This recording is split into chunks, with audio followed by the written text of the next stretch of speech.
Sahabat insan kamil, manusia di dalam kehidupan sehari-hari di alam dunia ini, tentunya mau tidak mau akan berinteraksi dengan yang lain. Dan tentunya interaksi tersebut akan memberikan kemanfaatan yang begitu besar untuk manusia itu sendiri. Namun pertanyaannya adalah, apakah kita berinteraksi dengan sesama manusia itu dilakukan dengan cara yang baik?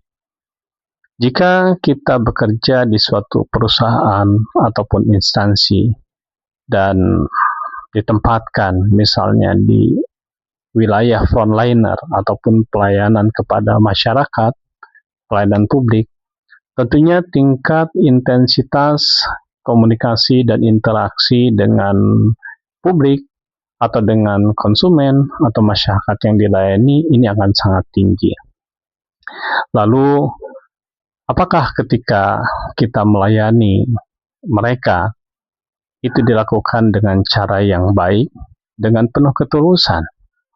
Jika seseorang yang ditempatkan misalnya di frontliner suatu perusahaan jasa, kemudian banyak customer, banyak pelanggan yang datang, dan petugas tersebut merasa bahwa itu menjadi bebanan, tentunya dalam melayani mereka itu tidak akan sepenuh hati, dan bisa jadi komunikasi verbalnya pun itu dilakukan setengah hati.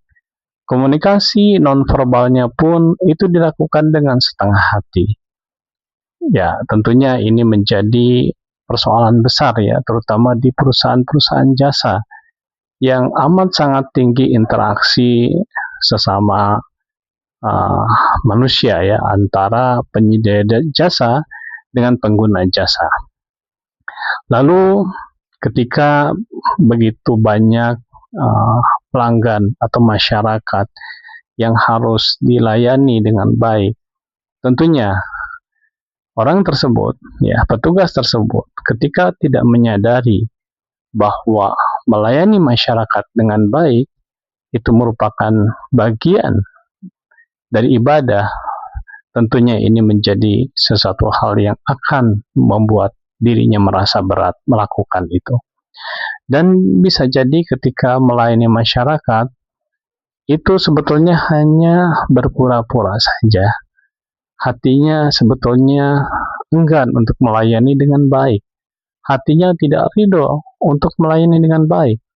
Hanya karena SOP terhadap pelayanan yang harus dilakukan, misalnya harus menatap pelanggan, harus tersenyum, ini dilakukan dengan cara dipaksa.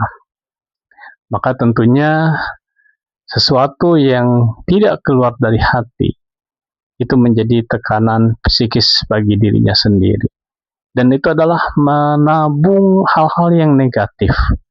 Kita bisa bayangkan bahwa seseorang yang bertugas melayani masyarakat, kepentingan umum, namun sebenarnya dirinya tidak ingin berbicara dengan ramah misalnya, tidak ingin berlaku dengan santun, hatinya sebetulnya malas melakukan hal itu, namun karena tuntutan pekerjaan dipaksakan. Lalu apakah ini bukan merupakan bom waktu untuk dirinya sendiri? Berapa hari dalam sebulan yang bersangkutan bekerja, dan setiap pekerja terjadi pemaksaan di dalam dirinya atas ketidaknyamanan tersebut. Dan bisa jadi ketika melayani masyarakat, tersentuh sedikit saja hal-hal yang memicu kesalahpahaman, tersulut emosinya. Dan bisa jadi kalau misalnya lupa kepada SOP-nya, maka akan terjadi perdebatan yang sangat sengit antara orang tersebut dengan dengan orang yang dilayani dengan customer misalnya seperti itu. Nah, ini adalah suatu hal yang jika kita tidak menyadarinya itu merupakan kerugian yang besar. Bukan hanya dari aspek ibadah misalnya, dari aspek diri sendiri, ya secara psikis ini tidak membuat nyaman, ya. Dan ini sekali lagi akan membuat dirinya tertekan. Jangankan berpikir bahwa ini akan mendapatkan pahala atau mendapatkan kebaikan dari apa yang sudah dilakukan. Bagaimana mungkin jika pelayanan yang diberikan kepada masyarakat ini dilakukan dengan setengah hati, apalagi tidak dengan hati? Itu tidak ada nilai ibadah. Mungkin ya pelayanan tetap berjalan, hal-hal yang sifatnya proses itu bisa diselesaikan. Namun itu hanyalah capaian yang di permukaan saja. Pulang ke rumah dengan penuh kelelahan, ya, keletihan, capek dan sebagainya. Namun hanya faktor keduniawian saja yang didapatkan. Bisa jadi hanya mendapatkan pendapatan setiap bulan dari hasil bekerjanya. Namun itu semua kosong, ya. Tidak ada nilai spiritualnya, tidak ada pahala ibadah dari melayani masyarakat. Maka sahabat insan kamil, salah satu fungsi manusia adalah sebagai khalifah, yang memberikan kemanfaatan antara satu dengan yang lain. Dan jika seseorang ditugaskan untuk melayani masyarakat dan menyadari fungsi khalifah ini, ya, memberikan kemanfaatan kepada diri dan orang lain, dan tentunya niat yang ikhlas, kemudian dengan penuh tanggung jawab dan juga ihsan, maka orang tersebut akan melayani dengan sebaik-baiknya. Karena apa? Karena dia yakin bahwa apa yang dilakukan itu semata-mata bukan hanya melayani masyarakat begitu saja, atau mendapatkan gaji bulanan semata. Namun setiap komunikasi yang dilakukan, baik itu ucapan verbal ataupun verbal, itu semua bernilai ibadah. Dan ketika itu bernilai ibadah, tentunya hatinya terpaut dengan ihsan, bahwa dirinya yakin dilihat oleh Tuhan yang menciptakannya. Seandainya tidak bisa melihatnya, tentulah yang bersangkutan amat sangat akan meyakininya.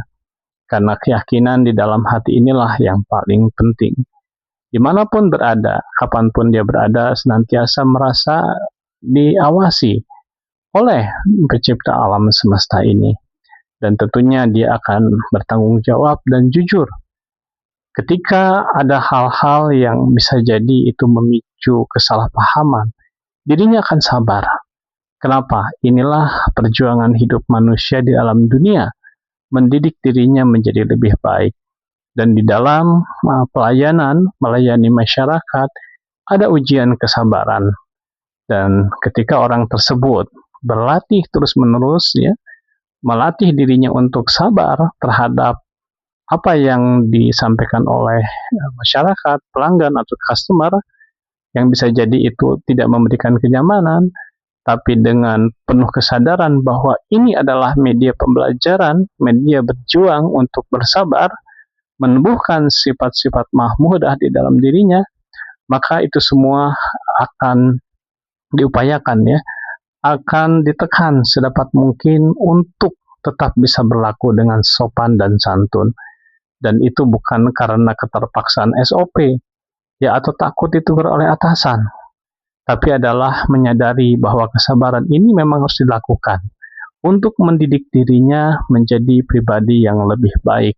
Dan tentunya perjuangan menumbuhkan sifat-sifat mahmudah di dalam dirinya, ini akan mengupgrade dirinya menjadi manusia yang lebih baik dan tentunya lebih bahagia di waktu-waktu berikutnya. Demikian sahabat insan kamil, jazakumullah khair, subhanakallahumma wa bihamdika, asyhadu an la ilaha illa anta, astaghfiruka wa atubu ilaik.